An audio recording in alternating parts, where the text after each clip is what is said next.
क्या आप जानते हैं सृष्टि की प्रथम यज्ञस्थली कहाँ है?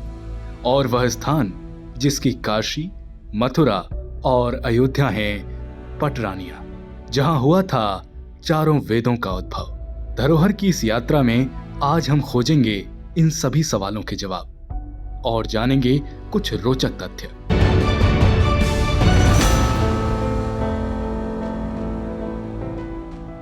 तो कहीं मत जाइए, बने रहिए इस वीडियो के अंतिम छोर तक। उत्तर प्रदेश की राजधानी लखनऊ से लगभग 200 किलोमीटर दूर स्थित प्रयागराज भारत के प्रमुख धार्मिक नगरों में से एक नगर है, जिसे हम प्रयाग, संगम नगरी, कुंभ नगरी और तीर्थराज के नाम से भी जानते हैं।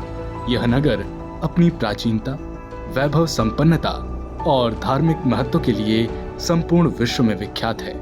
यह नगर भारतीय इतिहास में बदलते युगों का साक्षी रहा है। इस नगर ने काल के प्रभाव से भारत के उत्थान पतन को भी देखा है। यह नगर राष्ट्र की सामाजिकता और सांस्कृतिक विरासत की संपदा को संजोने के साथ साथ राजनीतिक एवं साहित्यिक गतिविधियों का केंद्र भी रहा है। भारत की स्वत्व को, भारतीय संस्कृति के प्रतिमानों को खंडित करने की अपनी सोची समझी रणनीति से युक्त षड्यंत्र से अकबर ने भारतीय संस्कृति के स्पंदन प्रसारित करने वाली इस प्राचीन धर्मनगरी का नाम बदलकर इलाहाबाद रख दिया, जिससे इसकी सदियों पुरानी पहचान को मिटाया जा सके। बाद में अंग्रेजों ने इलाहाबाद रख दिया, जिससे इसकी सदियों पुरानी पहचान को मिटाया जा सके। बाद में अंग्रेजों ने इसका उच्चारण इलाहाबाद कर दिया। वर्तमान में भारत सांस्कृतिक नवजागरण काल और आजादी के अमृत महोत्सव की वेला से गुजर रहा है। ऐसे में गुलामी के प्रतीकों को हटाकर पुनः भारतीय स्वत्व को स्थापित करते हुए पुनः इस नगर को इसका प्राचीन नाम प्रयागराज दिया गया है। प्रयाग शताध्यायी के अनुसार काशी, मथुरा, अयोध्या इत्यादि सप्तपुरियां तीर्थराज प्रयाग की पटरानियां हैं, जिनमें काशी को प्रधान पटरानी का दर्जा प्राप्त है। प्रयागराज वही स्थान है जहां चारों वेदों की प्राप्ति के पश्चात ब्रह्मा जी ने यज्ञ किया था। इसीलिए सृष्टि की प्रथम यज्ञस्थली होने के कारण इसे प्रयाग कहा गया। प्रयाग अर्थात प्रारंभिक यज्ञ। इस यज्ञ में स्वयं ब्रह्मा जी पुरोहित, भगवान विष्णु यजमान और भगवान शिव यज्ञ के देवता बने थे। तीनों देवताओं ने अपनी शक्ति पुंज के द्वारा एक वृक्ष उत्पन्न किया, जिसे आज अक्षय वट के नाम से जाना जाता है। यह आज भी संगम क्षेत्र में किले के पिछले भाग में विद्यमान है। मुगल आक्रांता औरंगजेब ने इस वृक्ष को नष्ट करने के बहुत प्रयास किए।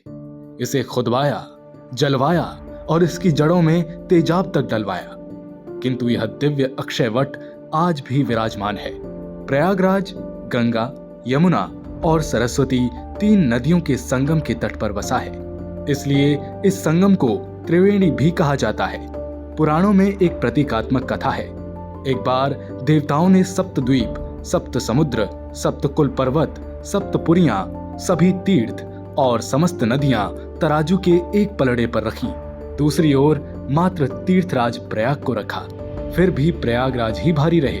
वस्तुतः गोमुख से प्रयागराज तक जहां कहीं भी कोई नदी गंगा से मिली है, उस स्थान को प्रयाग कहा गया है, जैसे देवप्रयाग, कर्णप्रयाग, रुद्रप्रयाग आदि। केवल उस स्थान पर जहां गंगा, यमुना और सरस्वती का संगम है, उसे प्रयागराज कहा गया। यहाँ प्रत्येक 12 वर्ष में कुंभ मेला लगता है। प्रयागराज के बारे में गोस्वामी तुलसीदास लिखते हैं, को कहि सकई प्रयाग प्रभाऊ, कलुष पुंज कुंजर मगराऊ, सकल काम प्रद तीरथ राऊ, वेद विदित जग प्रकट प्रभाव। मौर्य काल में पाटलिपुत्र, उज्जैनी, तक्षशिला के साथ कौशाम्बी और प्रयाग प्रमुख नगर थे। धर्मनगरी प्रयाग के प्रति सम्राट अशोक के हृदय में बड़ा सम्मान था। उन्होंने यहाँ अनेक महत्वपूर्ण कार्य किए थे।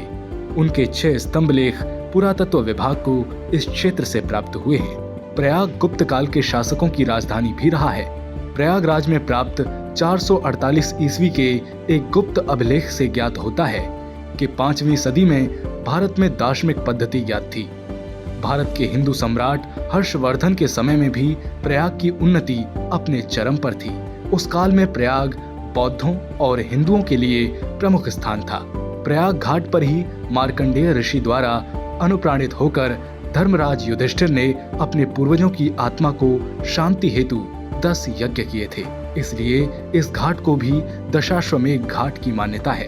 भगवान राम के पूर्वज महाराज इला ने भी यहाँ राज किया था। उनकी संतानें व चंद्रवंशीय राजा पुरुरवा और गंधर्व मिलकर इसी घाट के किनारे अग्निहोत्र किया करते थे। हजारों वर्ष पूर्व हमारे पूर्वजों ने खगोलीय अन्वेषण कर विशिष्ट दशाओं में ग्रह नक्षत्रों की गति और स्थिति होने पर कुंभ, अर्धकुंभ आदि का समय निश्चित किया था।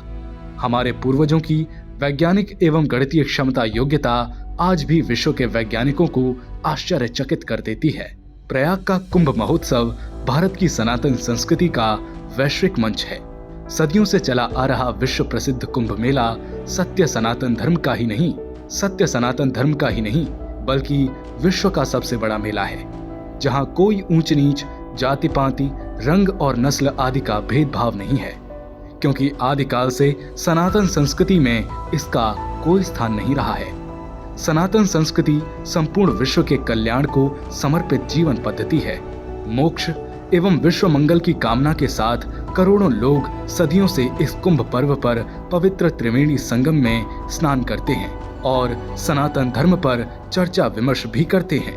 हजारों वर्षों से यह नगर विश्व की प्राचीनतम और सबसे बड़ी मानव सभा का साक्षी बनता आ रहा है। प्रयागराज की इस यात्रा में फिलहाल इतना ही। देश की पौराणिक यात्रा के लिए बने रहिए हमारे साथ।